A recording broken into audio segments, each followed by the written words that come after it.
My entitled sister-in-law stole hundreds of dollars of Halloween candy meant for the neighborhood kids. She did not know her entire theft was caught on my new security camera. The photo I printed and displayed on my empty porch ruined her night. I am a 43-year-old man, and Halloween is my Super Bowl. It is the one day of the year where my slightly obsessive, detail-oriented personality is not just tolerated, but celebrated.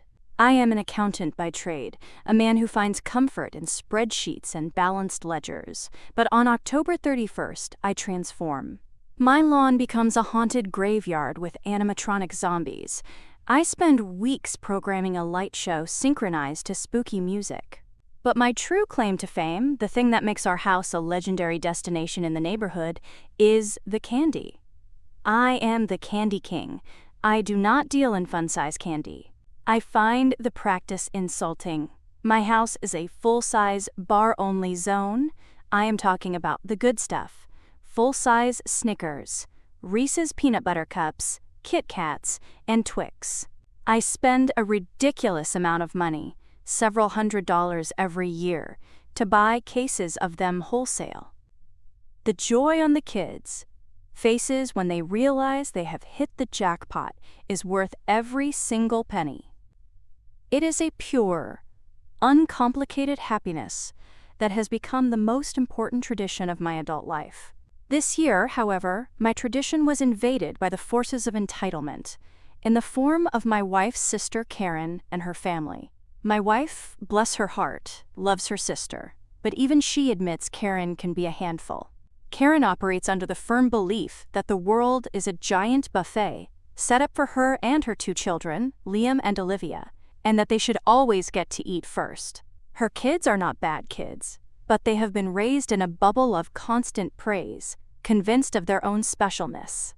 They do not ask, they expect. Karen had announced they would be driving down to spend Halloween with us, since our neighborhood was safer and had better candy. The subtext was clear. She was coming for my stash. I loved my wife, so I agreed, but I did so with a sense of impending doom. Update 1. Karen and her family arrived the afternoon of Halloween. The chaos was instantaneous. Her kids, dressed as some obscure video game characters, immediately began running through my carefully arranged graveyard, knocking over a tombstone. Karen did not reprimand them. She just laughed and told me they had so much spirit. I spent the next hour preparing the sacred candy station on my front porch. I had 4 huge pumpkin-shaped plastic cauldrons, each one filled to the brim with a specific category of chocolate bar. It was a beautiful, bountiful sight. Karen came out to supervise. She circled the table like a shark. She picked up a full-size Snickers, inspected it, and made a little sniffing sound. She told me it was sweet that I did this, but did I have anything organic? Snell, or sugar-free? Because Olivia was a little sensitive to processed sugars. I told her no, I had chocolate. She sighed dramatically, as if I had personally failed her child. Then came the first move. She told me, not asked, that I should probably set aside one of the cauldrons just for her angels. She said it would be a shame if they had to walk all over the neighborhood when the best stuff was right here.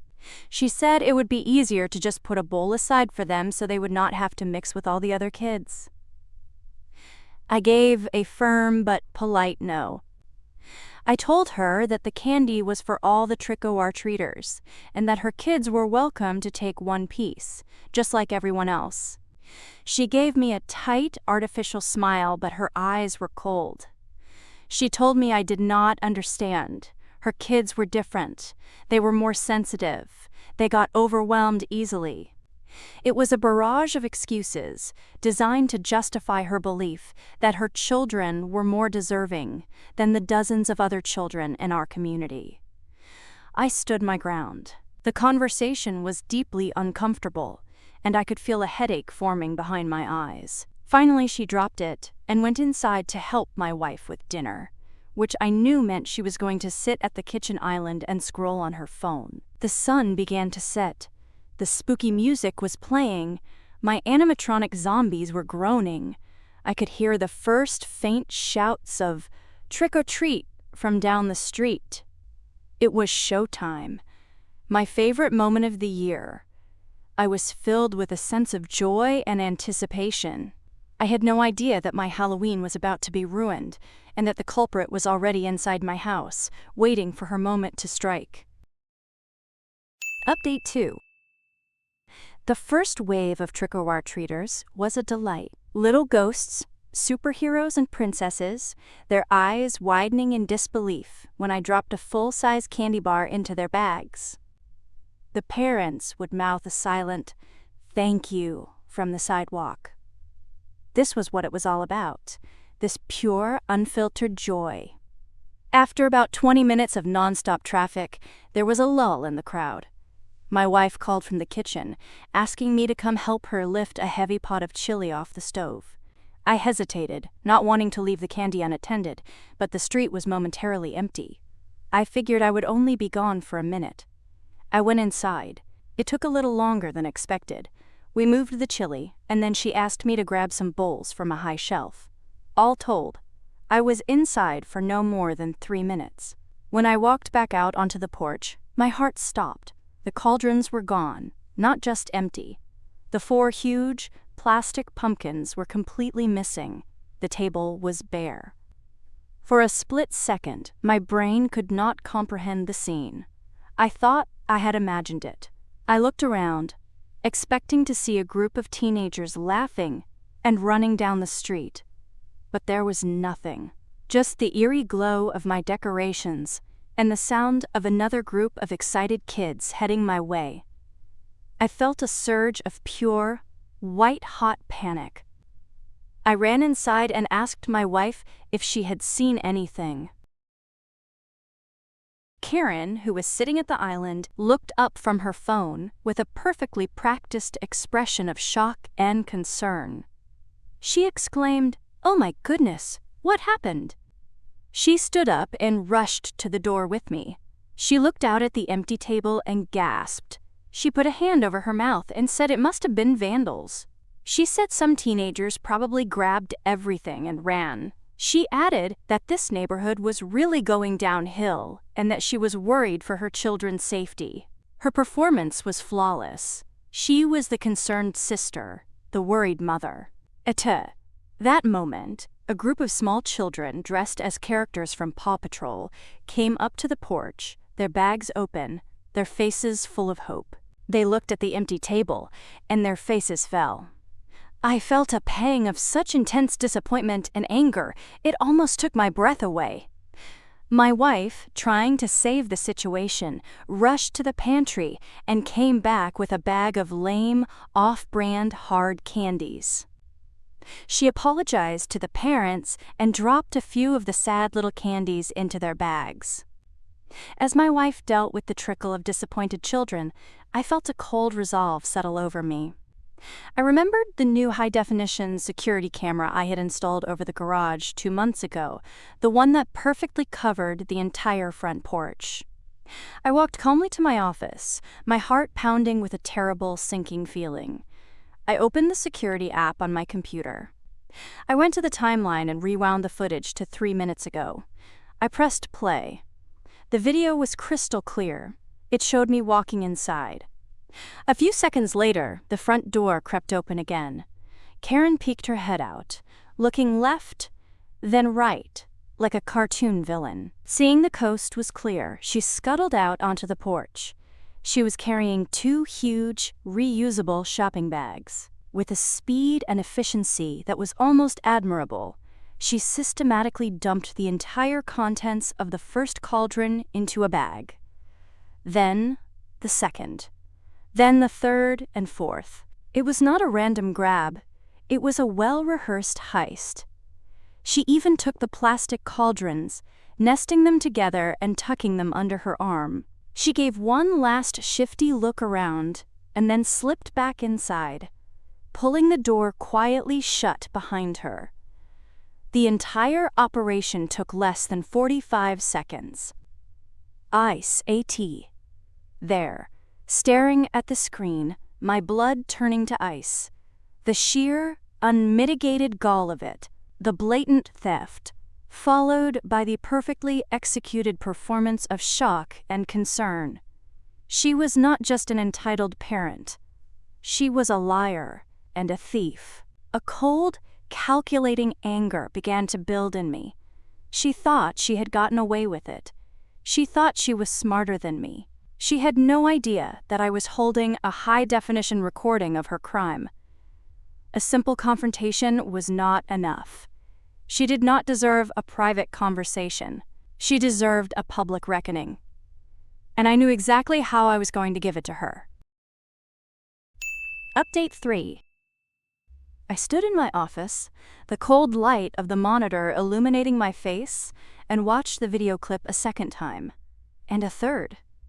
It was not just the theft itself that filled me with such cold fury. It was the sheer efficiency of it. The way she peeked out the door, the way she carried the reusable bags prepared in advance. The swift, systematic dumping of each cauldron. This was not an impulsive ACT.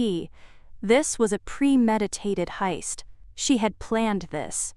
She had waited for her moment, for me to be gone for a mere 3 minutes, and she had executed her plan flawlessly. And then the performance afterward, the fake gasp of shock, the concerned hand over her mouth, the blaming of vandals. It was a masterpiece of manipulation. My panic and disappointment evaporated, replaced by a crystal clear, icy resolve. I was an accountant. I dealt in ledgers, in balancing the books, and a debt of this magnitude, a betrayal this complete, required an equally complete reckoning. A quiet family confrontation was not going to happen. That would lead to tears, excuses, and my wife begging me to forgive her. Karen would get away with it, believing deep down that she was still the victim. No. The audience for her crime had been the entire neighborhood of children she had robbed. The audience for her punishment would be the same. I saved the video file to my hard drive and then to a secure cloud server. I scrubbed through the footage frame by frame, looking for the perfect moment. I found it. It was a beautiful shot in a horrifying way. The camera's night vision had captured her perfectly. She was in the middle of dumping the cauldron of Snickers bars into her bag. Her eyes were wide, not with guilt, but with a kind of greedy intensity. One hand held the cauldron, the other held the bag open. Her mouth was slightly agape. She looked like a golem-like creature coveting its precious. It was the single most incriminating and unflattering image I had ever seen. I took a high-resolution screenshot. I opened it in a photo editing program, not to alter it, but to crop it perfectly, to center her in the frame of her own shame. I went to my printer. I took out the standard copy paper and loaded a single sheet of my best, glossy photo paper, the kind I used for family portraits. I printed the image in the highest quality color setting. As the printer whirred, I went to the garage. In a dusty box, I found what I was looking for, a cheap, 8 by 10-inch black frame I had bought years ago and never used. I cleaned the glass and waited. The photo emerged from the printer, vibrant and shameful. I placed it in the frame. Next, I took a thick black marker and a piece of cardboard from a recent package. In my neatest, clearest block letters, I wrote a simple message. I chose the words carefully, phrasing it not as an accusation but as a polite, helpful explanation. The sign read, "I am so sorry. There are no more full-size candy bars." The person in this photograph took all of them for her own children. Please feel free to ask her if she would be willing to share. I did not mention her name. I did not have to. Her portrait was right there. Armed with my 2 pieces of evidence, I prepared to return to the scene of the crime. I had to act normal. I walked back into the kitchen. My wife was on the phone, apologizing to a neighbor about the candy situation. Karen was sitting at the island, sipping a glass of wine, her face a mask of fake sympathy. She looked up at me and shook her head. She told me it was just awful, what the world was coming to. She said she hoped those teenagers got what they deserved. I looked her dead in the eye, my face a blank slate, and told her I was sure they would. I told my wife I was going to put a sign out on the porch to let people know we were out of candy, to avoid disappointing any more kids. My wife nodded, distracted. Karen said that was a good idea. I went back outside. The street was teeming with activity again. I placed the empty, sad-looking bowl of hard candies in the center of the table. Next to it, I propped up the framed photograph of Karen in the AITA of her heist, and beneath it, I placed the handwritten sign. The display was perfect. It was a small, petty, and beautiful shrine to karma. I stepped back and took up my position in a chair in the shadows of the porch, waiting for the show to begin. Update 4. The first group to approach was a family with 2 small boys dressed as Ninja Turtles. The father, a man I recognized from a few streets over, read the sign first. His brow furrowed in confusion. He leaned in to look at the photograph. His eyes widened. A slow smile spread across his face. He looked up, caught my eye in the shadows, and gave me a slow, appreciative nod. He whispered something to his wife, who also looked and then tried to stifle a laugh. They hurried their kids along, telling them this house was out of candy. This scene repeated itself for the next 10 minutes. Parents would approach, read, look, and then a wave of comprehension would wash over their faces. The reactions were a beautiful spectrum of human emotion. There was disbelief. There was shocked laughter. There was pure, unadulterated, gossipy delight. The whispers started. I could see groups of parents down on the sidewalk, hushed and pointing. They would look at the sign, then their eyes would scan the area, looking for the woman in the photo. Karen, meanwhile, was completely oblivious. She had come outside with a fresh glass of wine to mingle, to see and be seen. She was standing on the edge of my lawn, engaged in a loud conversation with another neighbor, probably complaining about the vandals who had ruined my Halloween. She was the center of attention, just not in the way she thought. The moment of reckoning finally arrived. One of the neighbors Karen was talking to, a woman named Brenda, had her eyes drawn to the small crowd forming near my porch. Brenda excused herself and walked over to see what the commotion was about. I watched her read the sign. I watched her look at the photo.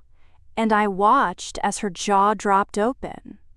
She turned around and stared at Karen, who was still talking, completely unaware. Brenda slowly backed away and rejoined a different group of parents, immediately engaging them in urgent, pointed whispering. Karen finally noticed the shift in the social atmosphere. She saw that people were looking at her, that the conversations would stop when she approached. Her smile became a little tighter. With a look of annoyance, as if she were about to scold a group of misbehaving children, she marched up to the porch to see what was so interesting. I did not move. I just sat in my chair watching. She got to the table. She read the sign. Her lips moved, silently forming the words. Then her eyes fell to the framed photograph. There was a long, frozen second of pure, silent recognition. I saw the exact moment her brain processed that she was looking at a picture of herself. Her face went from confused to shocked to a deep, blotchy, crimson red. It was a sight to behold. And then she exploded. It was not a quiet implosion of shame. It was a full-blown, ear-splitting Karen meltdown. She screamed. She screamed that this was a sick joke. She screamed that the photo was faked, that it was photoshopped. She grabbed the frame and threw it on the ground, shattering the glass. She ripped the cardboard sign in half, her hands shaking with rage. The entire street fell silent. Every trick-or-treater, every parent, everyone was now staring directly at her. She pointed a trembling finger at me, her face contorted in a mask of pure fury. She shrieked that I was a lunatic, that I was trying to defame her, that she was going to sue me for everything I had. My wife and Karen's husband, hearing the commotion, came rushing out the front door. My wife saw the shattered frame and the ripped sign and looked at me with a horrified expression. Karen's husband, a meek, beaten-down man, tried to calm her down, but she shook him off, still screaming about lawyers and slander. I slowly stood up from my chair. I did not say a word. I just reached into my pocket, pulled out my phone, and held it up. On the screen, I had the video queued up, the clip of her 45-second heist playing on a silent loop for everyone to see. I did not have to show it to anyone. The mere sight of it was enough. Karen's tirade died in her throat. The color drained from her face again. The fight went out of her, replaced by a look of utter, crushing defeat. She was caught. She was exposed. There was no lie, no excuse, no manipulation that could get her out of this. Her husband saw the phone, saw her face, and finally understood. He did not say a word to me. He just grabbed his wife's arm, his face a mask of mortification, and began dragging her towards their car. She did not resist. She just stumbled along, a deflated balloon of entitlement. Their kids, confused and scared, came running out of the house and followed them. The neighborhood watched in complete, stunned silence as they piled into their minivan and sped away, leaving a shattered picture frame and a ripped sign as the only evidence of the battle that had taken place. My wife looked at me, her eyes a mixture of anger, disappointment, and a tiny, almost imperceptible spark of admiration. She just shook her head and went back inside. I was left alone on my porch. The crowd began to disperse, the mothers and fathers hustling their children along, their whispers now the only sound on the street. A few of the dads caught my eye and gave me a slow, respectful nod. The Candy King had been robbed, but he had still delivered the most memorable Halloween trick of all. It cost me my relationship with my sister-in-law and probably created a permanent rift in the family. But as I bent down to pick up the pieces of the broken frame, I could not help but smile. It had been worth every single penny.